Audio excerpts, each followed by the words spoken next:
ಇವತ್ತು ಆಳಂದದಾಗ ಕೇಸ್ ವಾಪಸ್ ತಗೊಂಡೋದಕ್ಕೆ ಪ್ರತಿಭಟನೆ ಮಾಡಕ್ಕೆ ಕಲಬುರಗಿಗೆ ಹೊರಟಿದ್ದೀರಿ ಸರ್. ಏನು ಹೇಳ್ತೀರಿ ಸರ್? ಕೇಸ್ ಸರ್ಕಾರ ಕಾಂಗ್ರೆಸ್ ಸರ್ಕಾರ ಬಂದಾಗ ಈ ಥರ ಎಲ್ಲ ಕೇಸ್ಗಳನ್ನ ವಾಪಸ್ ತೆಗಿತಾ ಇದೆ, ನೀವು ಹೋರಾಟನೂ ಕೂಡ ಮಾಡ್ತಾನೆ ಬರ್ತಾ ಇದ್ದೀರಿ. ಕಾಂಗ್ರೆಸ್ ಸರ್ಕಾರದ ಅಲ್ಪಸಂಖ್ಯಾತರ ಓಲೈಕೆ ರಾಜಕಾರಣ, ಇವರ ಓಲೈಕೆ ರಾಜಕಾರಣದ ಪರಿಣಾಮ ಒಂದು ಕಡೆ ಆದರೆ, ಹಿಂದೂಗಳಿಗೆ ಅಪಮಾನ ಮಾಡುವಂಥ ಕೆಲಸ ಕಾಂಗ್ರೆಸ್ ಸರ್ಕಾರ ಬಂದಾಗಲಿಂದಲೂ ಕೂಡ ನಡ್ಕೊಂಡು ಬರ್ತಾ ಇದೆ.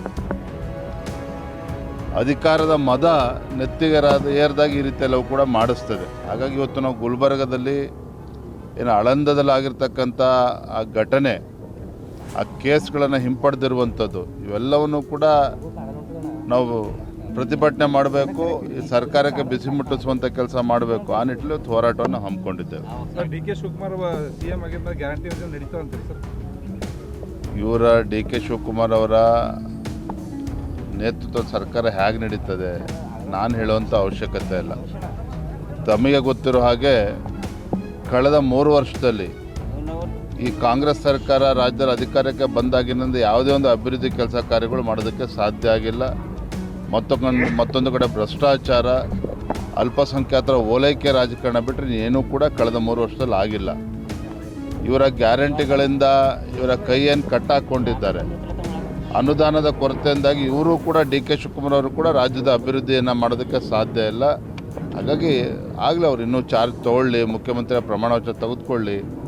ನಾವೇನು ಭಾರತೀಯ ಜನತಾ ಪಾರ್ಟಿಯನ್ನು ಹೇಗೆ ಎದುರಿಸಬೇಕು, ಏನು ಮಾಡಬೇಕು ಅಲ್ಲವನ್ನು ಕೂಡ ಹಿಂದೂ ವರ್ಗದ ನಾಯಕನನ್ನು ಕೆಳಗಿಳಿಸಿ ಅವಮಾನ ಮಾಡಿದ್ರು ಅಂತದ್ದು ಪ್ರತಿ ಸರನು ಬಿಜೆಪಿ ನಾಯಕರು ಅನ್ಕೋತಾ ಬರ್ತಿದ್ರು ಸರ್. ಕಾಂಗ್ರೆಸ್ ಅದನ್ನು ಸಮರ್ಥಿಸ್ಕೊಂಡು ಬರ್ತಾರೆ. ಏನು ಹೇಳ್ತೀರಿ ಸರ್? ಸಿದ್ದರಾಮಯ್ಯ ಅವ್ರನ್ನ ಕೆಳಗಿಳಿಸಿ ಡಿ ಕೆ ಶಿವಕುಮಾರ್ ಸಾಕಷ್ಟು ಸಮಯ ಇದೆ ಎಲ್ಲವನ್ನು ಕೂಡ ಚರ್ಚೆ ಮಾಡೋದಕ್ಕೆ. ಫಸ್ಟು ಡಿ ಕೆ ಶಿವಕುಮಾರ್ ಅವರು ಅಧಿಕಾರ ವಹಿಸ್ಕೊಳ್ಳಿ, ತದನಂತರ ನಾವು ಏನು ಮಾತಾಡ್ಬೇಕು ಮಾತಾಡ್ತೀವಿ.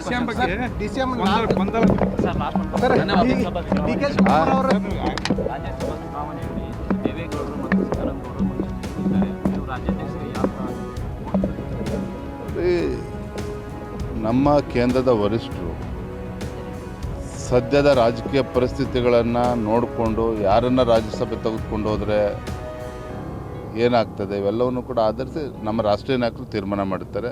ಅದ್ರ ಬಗ್ಗೆ ನಾನಿಲ್ಲಿ ಬಹಿರಂಗ ಅಭಿಪ್ರಾಯ ವ್ಯಕ್ತಪಡಿಸೋದಕ್ಕಾಗೋದಿಲ್ಲ. ಥ್ಯಾಂಕ್ ಯು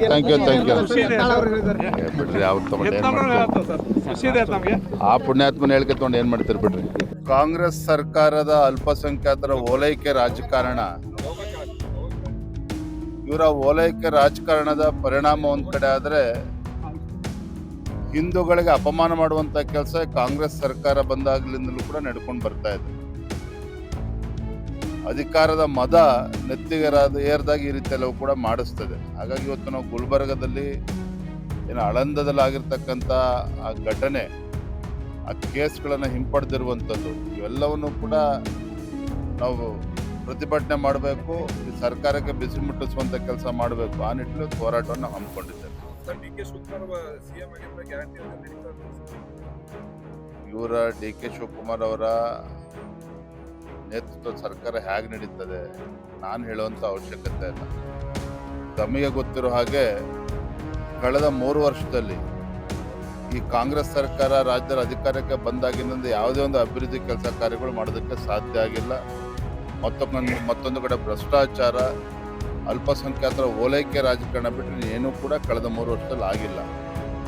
ಇವರ ಗ್ಯಾರಂಟಿಗಳಿಂದ ಇವರ ಕೈಯನ್ನು ಕಟ್ಟಾಕೊಂಡಿದ್ದಾರೆ. ಅನುದಾನದ ಕೊರತೆಯಿಂದಾಗಿ ಇವರು ಕೂಡ ಡಿ ಕೆ ಶಿವಕುಮಾರ್ ಅವರು ಕೂಡ ರಾಜ್ಯದ ಅಭಿವೃದ್ಧಿಯನ್ನು ಮಾಡೋದಕ್ಕೆ ಸಾಧ್ಯ ಇಲ್ಲ. ಹಾಗಾಗಿ ಆಗಲೇ ಅವ್ರು ಇನ್ನೂ ಚಾರ್ಜ್ ತೊಗೊಳ್ಳಿ, ಮುಖ್ಯಮಂತ್ರಿಯ ಪ್ರಮಾಣ ವಚನ ತೆಗೆದುಕೊಳ್ಳಿ. ನಾವೇನು ಭಾರತೀಯ ಜನತಾ ಪಾರ್ಟಿಯನ್ನು ಹೇಗೆ ಎದುರಿಸಬೇಕು, ಏನು ಮಾಡಬೇಕು ಅಲ್ಲವನ್ನು ಕೂಡ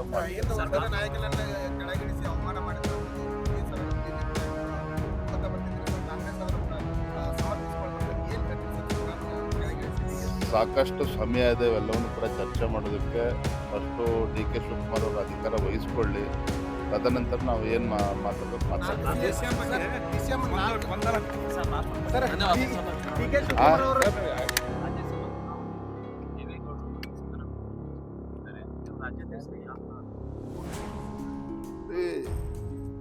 ನಮ್ಮ ಕೇಂದ್ರದ ವರಿಷ್ಠರು ಸದ್ಯದ ರಾಜಕೀಯ ಪರಿಸ್ಥಿತಿಗಳನ್ನು ನೋಡಿಕೊಂಡು ಯಾರನ್ನ ರಾಜ್ಯಸಭೆ ತೆಗೆದುಕೊಂಡು ಹೋದರೆ ಏನಾಗ್ತದೆ ಇವೆಲ್ಲವನ್ನು ಕೂಡ ಆಧರಿಸಿ ನಮ್ಮ ರಾಷ್ಟ್ರೀಯ ನಾಯಕರು ತೀರ್ಮಾನ ಮಾಡ್ತಾರೆ.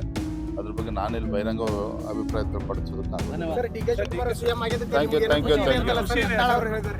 ಬಿಡ್ರಿ, ಅವ್ರ ಸಂಬಂಧ ಏನ್ ಮಾಡ್ತೀರಿ? ಆ ಪುಣ್ಯಾತ್ಮನ ಹೇಳ್ಕೊಂಡು ಏನ್ ಮಾಡ್ತೀರಿ ಬಿಡ್ರಿ. If you like this video ಬೇಗ ಲೈಕ್ ಮಾಡಿ, ಕಾಮೆಂಟ್ ಮಾಡಿ, ಶೇರ್ ಮಾಡಿ ಹಾಗೂ ಯೋಯೋ ಟಿವಿ ಕನ್ನಡವನ್ನು ಸಬ್ಸ್ಕ್ರೈಬ್ ಮಾಡಿ.